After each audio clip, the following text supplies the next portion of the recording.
Welcome, audiences. My name is Thomas Schutenhelm, and I'm the Artistic Director at Network for New Music, and I'm very pleased to have Gregory T.S. Walker with us today for a special composer interview. So welcome, Gregory.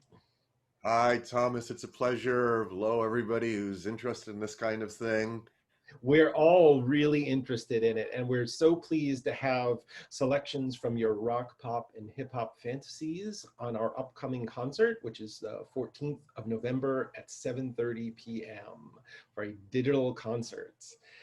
So Gregory, you come from a prominent musical family. Your mother is a pianist and a noted scholar and historian.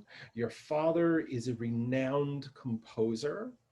And you yourself are a very well-known composer performer. And I'd like to start off today, just could you please tell us about sort of where you feel you fit into that tradition, that long tradition of composer performers?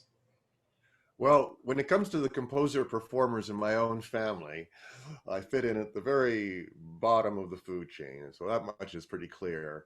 But I think when it comes to the performer composer concept, it's something that maybe nowadays is a little less of a default, but historically has been just the way to go, and it makes perfect sense. There's no reason to limit ourselves as creative individuals. There's no reason that we shouldn't develop the ability to manifest our ideas. And then the next step is being able to perform one's own music and realize the ideas in collaboration with others, just kind of building that community. Eventually, though, I guess we get into a situation that's a little bit like where we are here, where the baby has grown up, it has gone off into the world, and now the baby is going to meet some phenomenal artists with whom this baby or this composition will develop its own relationships. And so at that point, you get to the composer who's not a performer, just kind of watching the fruits of the labor unfold. As a composer performer myself, I do like to choose the middle route whenever possible. I like to be in there when people are discovering my music. I like to contribute and direct it whenever possible. And that's why I'm just really thankful that you are bringing me in to contribute in what limited way I can this time around. Well, that's really fascinating, Gregory, and because in addition to your musical family, you've went to some pretty important institutions, and I remember from your bio that you had an association with Mills College, which also has an important lineage of composers, including John Cage and Pauline Oliveros, who we performed last season, Robert Ashley, but you've also mentioned Anthony Braxton as well. Could you tell us a little bit about your experience with Anthony Braxton, who is also composer performer? Absolutely. My first encounter with Mr. Braxton was actually at my previous institution, which was the University of California at San Diego, where they had a much vaunted computer music program. And that was my goal at the time. I was interested in composition, but because my father kind of established a pretty high bar there, I immediately figured the main way to get out from under his shadow was to explore other modes of expression. So here I am, University of California, San Diego, and Mr. Braxton is brought in as a guest muse. And immediately it was just kind of a paradigm shifting experience to see somebody for whom, on the one hand, the music just poured out with such virtuosity and originality, and on the other hand, somebody who just blithely redefined the terms of musical engagement wherever he went. And that meant coming up with not only new musical languages, but just new ways of even describing, even the way he named his compositions. After a while, he wasn't even using the English language, it just was symbols. And I love that. So I took what I could from that experience, and I went on to get a second master's at Mills College. I go there, who should be there but Mr. Braxton again? He's in residence. At this point, he's on my master's committee. I'm terrorizing the poor man. And I remember literally how that unfolded for a master's thesis where I had written a series of essays that my committee was evaluating. And one of them was titled something like The End of Contemporary Music, something that he was not particularly pleased by. But in working with him and seeing his influence on large scale productions, to be sure, I would play violin myself in one of his pieces that took up the entire cathedral that we visited in San Francisco, spatially positioned orchestras throughout that area, and just seeing what it is to let your art go to a place that's even beyond what musicians can hang on to. I mean, for one, it's a logistical nightmare. On the other, it's just other aspects of architecture or organization that, let's just say, you don't get a lot of prep for in music school. So all of these things just leave an indelible impression on a young music student. And I'm just so grateful that I got exposed to his work, and I'm glad that in Philadelphia you were getting a taste as well. Well, in your description of that influence that Braxton had, I'm wondering if you could tell us or tell me a little bit more about Kawanakajima, because that has a very much a performance art feel to it. It's very much music theater in which the musicians roam around, and you're playing a video guitar. Tell us more a little bit about that, please. Yes. So some years ago, I was commissioned by a local orchestra in conjunction with a big event they were having at the Denver Museum of Art. It was something that was involving a touring samurai exhibit, samurai soldier art. I mean, in fact, you look at the traditional costumes the samurai warriors would wear, they're works of art. So a very spectacular 3D experience. Somehow they were bringing in orchestra for this whole thing, and a piece needed to be commissioned to commemorate the whole experience. And I'd worked with the conductor who was involved in this commission a few times before, and he kind of knew what I was capable. He knew I was interested in different instruments, including the guitar. He knew I was interested in video. He knew I was interested in Anthony Braxton inspired spatial aspects. And so I had to ask him, what of all these things should we really pursue for this particular project? Because I told him that I felt like, any given one of them was a whole miniature universe that could be explored if we just focused on it. And he said, no, what I want you to do is everything. So the piece of music was called Kawanakajima for video guitar and symphony orchestra. Kawanakajima is the name of an area in Japan where there is this enormous, it was actually a series of samurai battles hundreds of years ago. So pick those battles in the performance.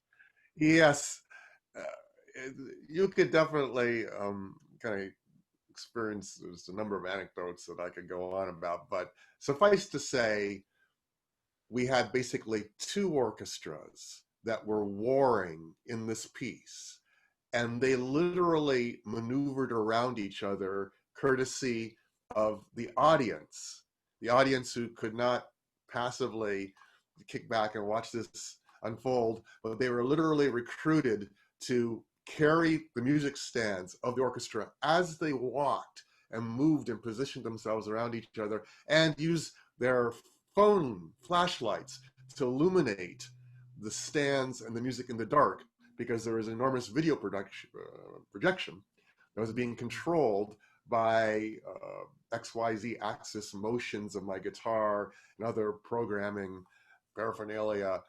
And the movements themselves were from the ancient battle. They were described, chronicled through the centuries. And so we reproduced them with the performers.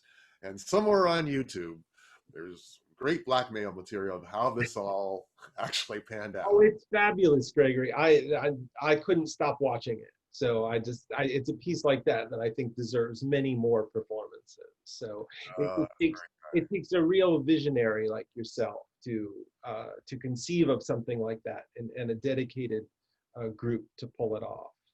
Yeah, the dedication, fearlessness, it's really pushing the envelope for everyone involved. Because I remember years before this, because it was the culmination of an escalation through the years of me experimenting not only with the spatial aspect, but with a little bit rarer aspect of movement of the musicians, and something I hadn't seen before with the movement of the audience. But anyway, years ago, I had a piece that was premiered by the Detroit Symphony. And there it was just a question of amplification. But the musicians were pretty squeamish about not only the microphone placement around their instruments to get these extended techniques, but what they had to do with their instruments. And the act of bravery on the part of the musicians is something, I mean, sometimes I feel pretty sadistic about honestly asking. And the look in their eyes, some of them can definitely acknowledge that sadism. But it's something that it just draws me. And it's one extreme to be sure.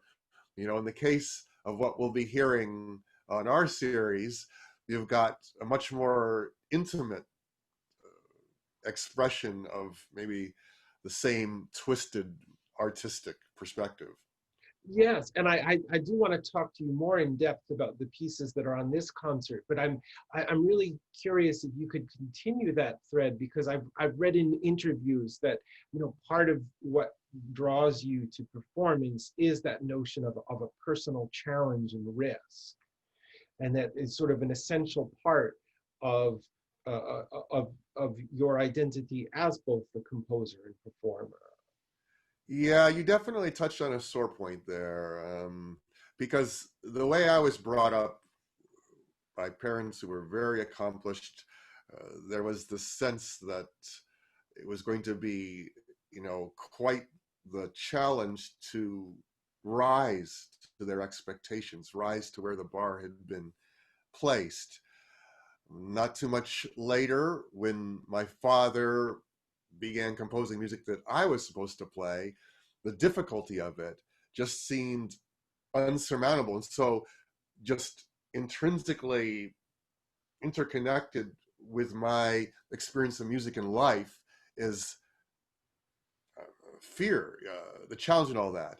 My last experience to the Philadelphia orchestral community was when I was brought out to premiere my father's violin concerto with the Philadelphia Orchestra. 2009? Yeah, yeah. And I think all of us on stage were experiencing the burn on that one. And so it's just the way I see music. If that's absence, if there's no challenge for me playing, for the people who are supposed to be playing my music, or even for the audience, if there's no challenge whatsoever, it feels somehow a little empty somehow. So this definitely informed the way I was composing music. At the same time, with this mindset, you're always aware of thresholds that you're pushing. And so to get to the point where I was composing Kawanakajima, there are all these steps where I was asking musicians to play other music I'd written and just seeing whether they would do it.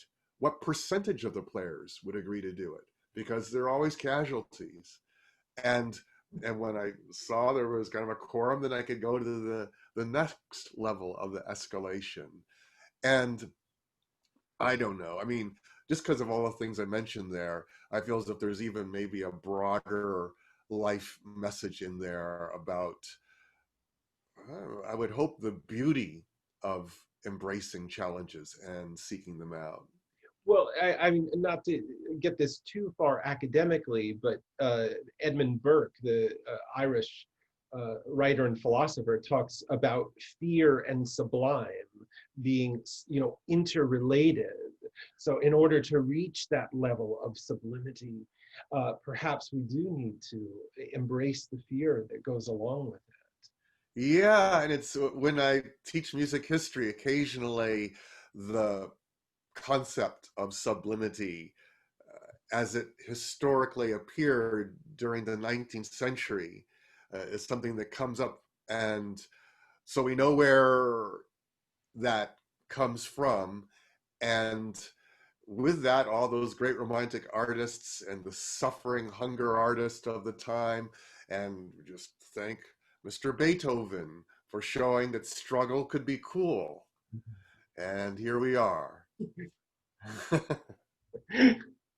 Well, I was wondering if you could tell us a little bit more about your creative process. Do you have a set process when you set out to write something?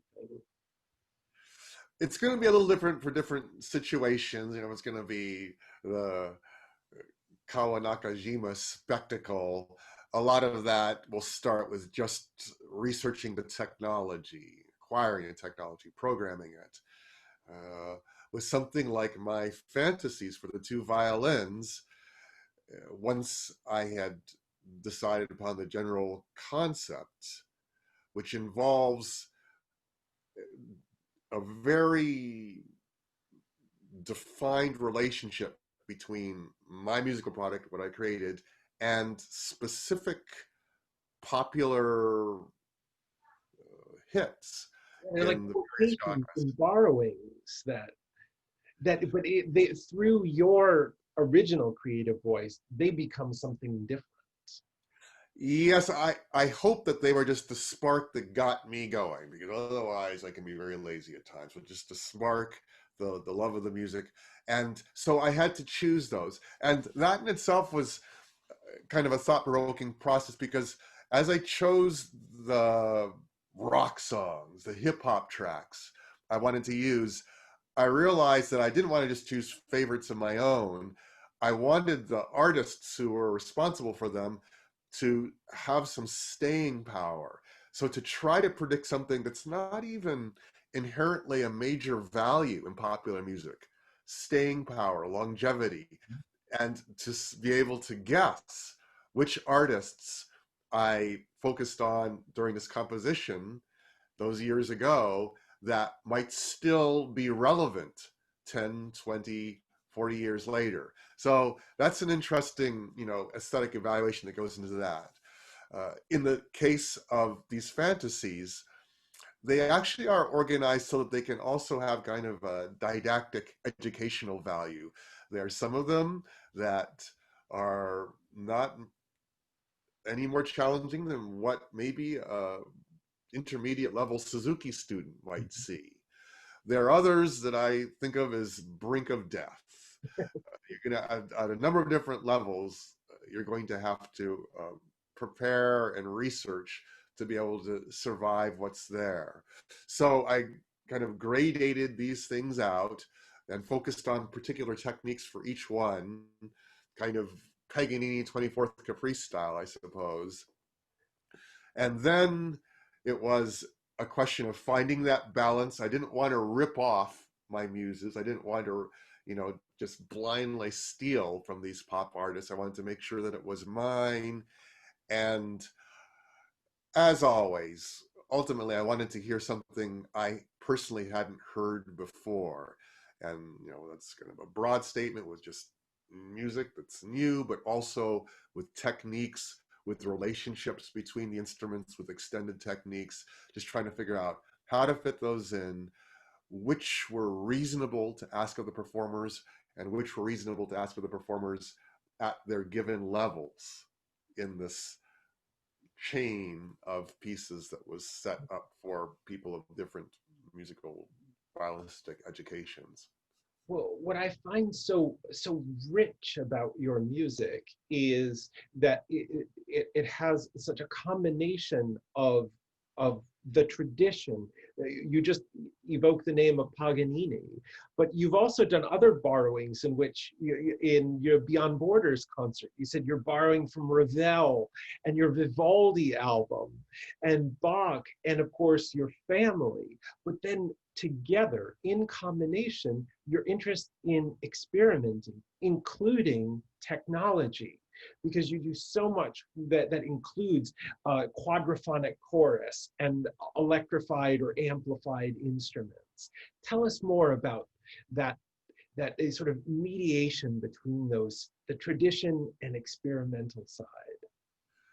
Well, the experimental side, as it encompasses the technology, usually involves a long, arduous learning curve for me because I'm not a techie. I'm an ordinary person who just is fascinated by stuff. By now, I've come to have a self-belief that leads me to think I'll be able to figure out how to program this. And I'll be able to figure out how to spread my choir in 4 different places in the auditorium and ha- imagine how they could be synchronized by a single conductor or a group of conductors. At this point, things have worked out to the extent that I have the faith that can be done. When it comes to just imagining how they all work together, I think that just about every creative person is channeling a few conceptual functions. One of them is the ability to make these intellectual leaps, to see connections, and then to pursue those. And in the case of what I'm doing, it's a connection between, I guess, the old and the new, or different kinds of styles. But, if I had to like funnel down to one secret or one motivation for this whole thing, it's just as simple as love. I just I'm really into these things. I just love the idea, and so you're pulled in, and you're now willing to do the work, and it's just like having a bunch of kids. Got some enormous family, some serious birth control deficiency, or 19 kids or whatever, but you love them all. They totally turned out differently, but it does not matter at all if you're the parent. The common denominator is just your affection, your attachment to them, and you get them all together if humanly possible for the meals and all that. And that's kind of how I ended up where I am. And I think as time advances for me, the challenge and the gauntlet of not only continuing to be as attached and pumped up about my source material as I am now is going to continue, but finding new things, not getting stuck, certainly not repeating myself. And it's a full-time job. Well, on that note, I mean, I like the idea of sort of the affection that you spoke about. I think you will see and hear how much our performers have an affection for your music. And I hope when conditions allow, we can meet and you can be in our audience and see how much affection there is for a creative spirit just like you. Along with that, in these conditions that we're in, I, I, I also in an interview, I read that what's really important for you is that personal connection, is that audience connection. And you spoke briefly about having faith. So what's getting you through these periods? What can we do to keep the faith going in a cultural and musical community that really desires connection, even though we can't do it yet? Well, that's the big question. The main things we've got going for us, one, this is a hunger that people have. It's just like an educated audience paying money to go see a concert. They arrive, they want the good stuff. They want to be moved and transported. They're not coming in their Supreme Court judge attire, wanting to break things down in that way. And so we're all on the same side, reaching out to each other. And maybe another angle is that with the limitations or different mediums we've got online, that we can still follow this truth, but we're going to have to reach with a different dialect. We've got the same language. We're on the same team. People want to share and want to have things that are loved shared with them. But now we have to reach out with something else. You know, it was only a few months ago that I found out about some cutting edge musicians and people working in technology who were working on performance concerts. I think even at that time it was socially distanced, involved full body suits of sensors and transmitters of vibrations, such that a deaf person could experience a musical concert without ears, so no sound at all with this whole thing. And from the video I saw, it looked as if people were pretty convinced that they're having a good time.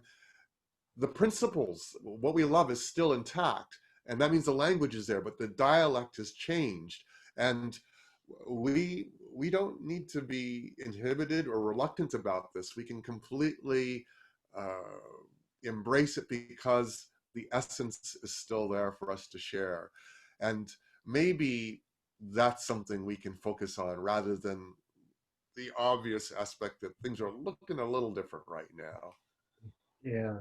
Well, I think you're right. I mean, it demonstrates the lengths we will go through to get together and share with each other this music. And again, we can't do it in person this time, but we're so pleased to have you featured on our upcoming concert on Saturday, November 14th at 7:30 p.m. with Network for Music, New Music. Thank you so much, Gregory Walker. It's so great to talk with you, and be safe and be well. It's a pleasure. Looking forward to it.